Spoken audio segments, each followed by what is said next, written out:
Mpenzi mtazamaji, karibu tena kwa habari zetu za hivi punde, ambapo pia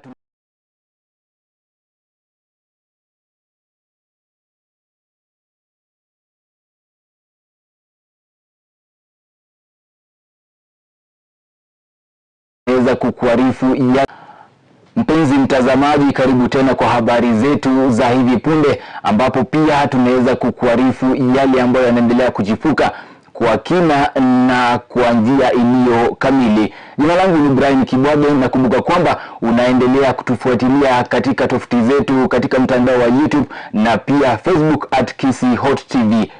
Maafisa wa afya wamefunga mikahawa kadhaa mjini Eldoret kutokana na uchafuzi wa maji kutoka vioni yanayokandamiza wakazi. Brian Amboye na taarifa kamili.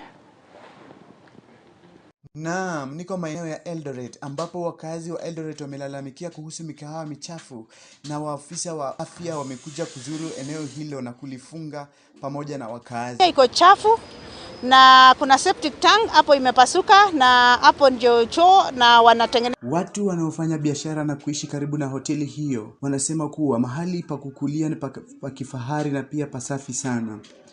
Licha, jikoni ndipo kuna uchafu na uozo.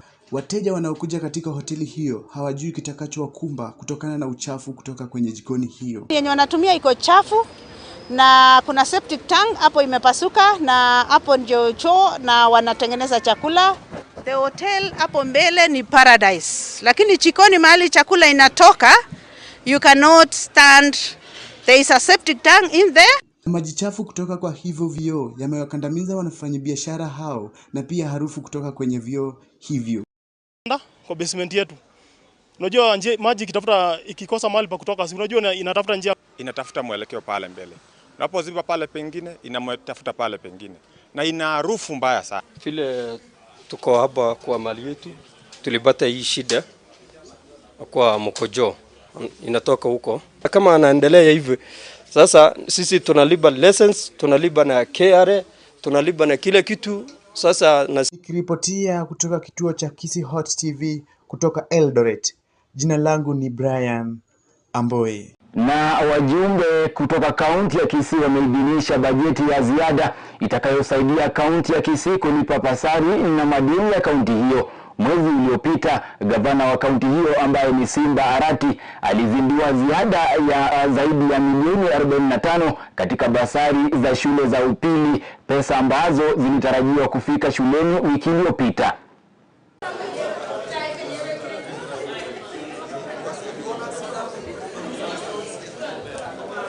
Honourable members, I now put the question that the Kisii County Appropriation Amendment Bill 2023 be now read third time.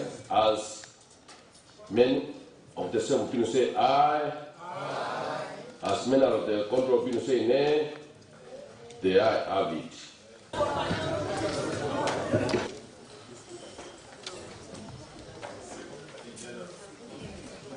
Jina naitwa Peter Gichano Utachi, mwenyekiti wa komiti ya bajeti na makadirio, na siku ya leo tumekuwa na furaha kubwa sana kwa sababu tumeweza kupitisha bajeti ya ziada ili tuweze kupata fedha za kulipa basari, tupate pesa za kulipa pending bills ambazo zimekuwa shida kubwa sana katika kaunti yetu ya Kisii, na pia pesa ya mshahara. Ukiangalia katika ile bajeti nyingine, pesa ambazo zilikuja za mshahara mwezi wa June na Julai ziliweza kulipa kwa hii bajeti. Sasa ikaleta kidogo zikapungua, na ikabidi tufanye bajeti ili angalau tuweze kulipa watu wetu mshahara.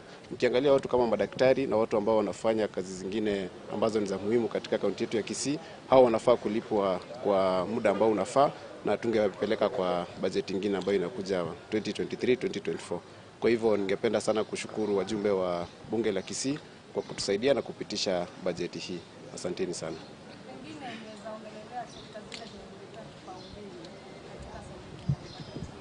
Sekta ya kwanza ambayo tulipatia kipaumbele ni sekta ya basari, ufadhili wa masomo, kwa sababu hii pesa ilikuwa imewekwa katika vote ambayo inaitwa development, na ukiangalia ni recurrent, na kulingana na vile watu walipata advisory kutoka kwa control of budget, mara ya kwanza alikuwa amesema ya kwamba hiyo pesa inaweza wekwa kwa development kwa sababu inatumika pia kusaidia ukuzi wa binadamu, kwa hivyo ikawekwa kwa development, lakini baadaye wakasema hiyo pesa inafaa kuwekwa kwa recurrent kwa sababu ni transfer. Pia tumeweka fedha ambazo zinaitwa NHIF indigents. NHIF indigents ni kulipia wale watu ambao ni wazee, wale watu ambao wajiwezi, pesa ya NHIF, na pia tumeweza kuweka pesa za trade scheme. Hii trade scheme ni kupatia groups zetu pale nyumbani ili ziweze kujikimu na kufanya biashara. Ndio tukianza na kama ni 50,000, hiyo bajeti nyingine tutaenda kuwapatia 1,100 na tutaenda kuongeza fedha mingi kwa hiyo bajeti. Jambo lingine ambayo tumepatia kipaumbele ni jambo la pending bills. Kuna watu ambao walifanya kazi na kamati ikawekwa ya kuangalia hizi pending bills, na ambapo liliwekwa ikapatikana zile pending bills ambazo zingeweza kulipwa ni milioni 236. Kwa hivyo hii pesa ingeweza kulipwa kama ingekuwa kwa bajeti. Ikatubidi tuende nyuma tuangalie, tutengeneze bajeti ambayo ingeweza kulipa hizi pending bills. Na ingine ambayo tumesema ni mshahara, na mshahara ambayo ingeweza kulipwa ingefika mwezi wa 5 na mwezi wa 6, kwa sababu mwezi wa 5 na 6 wa bajeti ya 2021-2022 iliweza kulipwa na hii bajeti, ikaleta upungufu kidogo. So ikabidi pia tufanye hii bajeti angalau ndio tuweze kuweka hii mshahara ya wafanyikazi ambao wanafanya katika kaunti ya Kisii.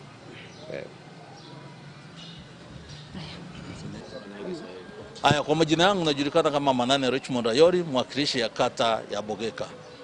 Langu hapa tumeweza kupitisha mswada wa bajeti ya ziada kwa sababu tulikuwa na ufadhili ambao tulikuwa tunawapa wanafunzi wetu kwa masomo, na ikawa kuna hela ambazo wakati tulikuwa tunafanya bajeti iliyopita, bajeti ya ziada iliyopita, ya kwamba zile fedha ziliwekwa katika matumizi mabaya. Yani upande kuna ile kitu tunaita votes. Votes hii ni mlengo, wakati pesa za serikali zinatumika lazima upate idhini kutoka kwa yule mkurugenzi mkuu wa bajeti wa nchi. Kwa hivyo sisi tuko na hela za kupeana ufadhili, za kupeana bursaries, lakini changamoto ilikuwa ya kwamba zilikuwa zimewekwa sehemu mbaya. Ndio maana ilibidi kamati iende iketi usiku na mchana iweze kufanya marekebisho, na marekebisho yenyewe tumeshafanya. Kwa sababu sisi wenyewe kuna vitu mingi tumejinyima. Kama kutoka kwa ofisi ya gavana imebidi tutoe hela kule ndio tuweze kufanya balancing, na tukishafanya tumeshamaliza yote. Kwa hivyo baada ya muda kama wiki 2 wanafunzi wote wataweza kupata ule ufadhili wa bursary. Langu ni hayo. My name is Dolphin Bwari. I'm a member of the Kisii County Assembly. I'm nominated one. Today we were passing the supplementary budget, which is the second supplementary budget that we have had, and we did it because of the interest we have to our people. We realized that at the last minute we were not able to pay salaries. We realized at the last minute that money that was meant for bursaries was not there because it had been allocated to the development side. So I think we have been able to correct that one, and I will thank the chairman for the budget committee and all the members of the budget committee for the hard work they have put into this. But again, my plea to the county government of Kisii is that yes, we have done this budget, like we had done another one in January, but we have not been able to see any form of development. So I request the government of Kisii to rush this process, because we are actually done with the financial year 2021-2022. So if this will be rushed, that our common mwananchi down there, our mothers will be able to get their bursaries in time because of the timelines that we have. Also, most importantly, we have not been able to do development. So if we pass the January supplementary budget and still we do not have development, then my plea is that this budget that we have come here as honorable members sat down to do should be able to do something. That the timelines that we have are very short, but they would run against the timelines like the committee has run to ensure that our people of Kisii get development. Thank you.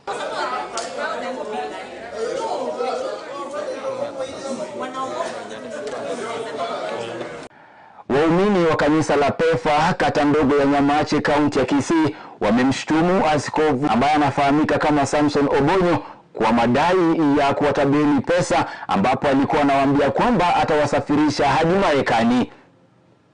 Wafula Mnene na ripoti kwa ukamilifu.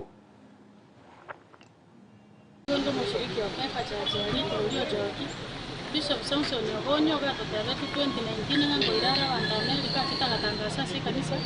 telefono kuchakira 2020 ndekika 3 years nje ya corona.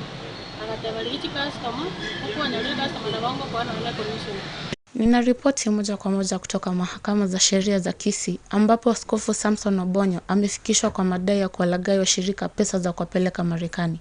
Kupitia kwa wakili wa askofu huyo, anasema kuwa walichukua ombi na mahakama kumwachilia kwa bondi. Nyagaka Ogari.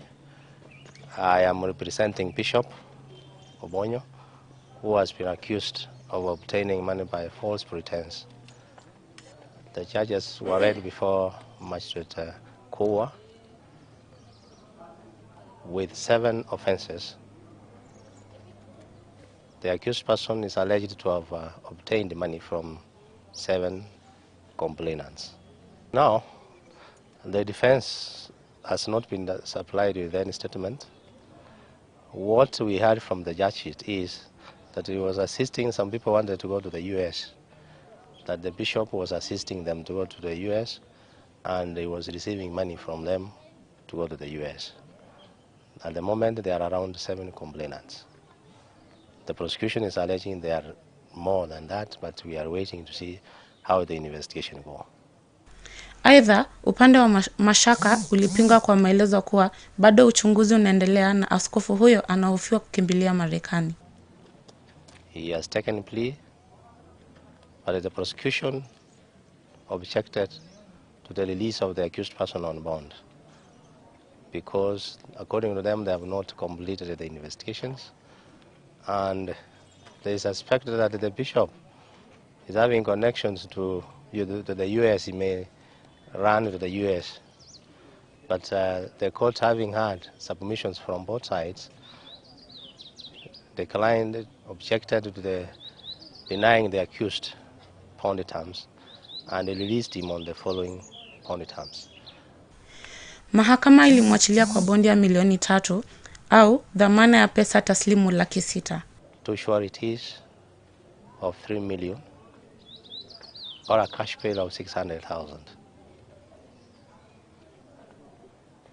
Once the bishop gets to those securities, he will be at liberty to go home.